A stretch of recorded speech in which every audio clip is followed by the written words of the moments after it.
నమస్తే and welcome to hit TV. RTC బస్సుల్లో ఉచిత ప్రయాణం రీత్యా రద్దీ పెరిగిపోయింది. దీంతో బస్సుల్లో నిలబడడానికి కూడా చోటు లేకుండా నిండిపోతున్నారు.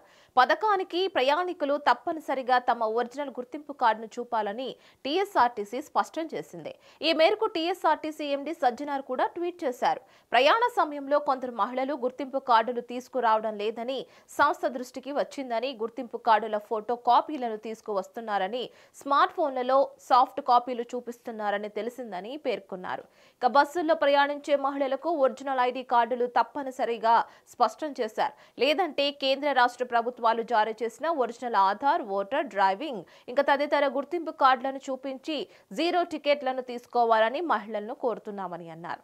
ఫోటో కాపీలను స్మార్ట్ ఫోన్లో చూపిస్తే ఉచిత ప్రయాణానికి అనుమతి ఉండదని స్పష్టం చేశారు. గుర్తింపు కార్డుల్లో ఫోటోలు స్పష్టంగా కనిపించాలని సూచించారు. చాలా మంది ఆధార్ కార్డుల్లో చిన్నతనం నాటి ఫోటోలు ఉన్నాయని, వాటిని అప్డేట్ చేసుకోవాలని విజ్ఞప్తి చేశారు.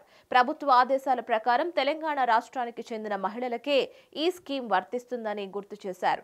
ఇతర రాష్ట్రాల మహిళలు విధిగా ఛార్జీలు చెల్లించి టికెట్ తీసుకోవాలని స్పష్టం చేశారు.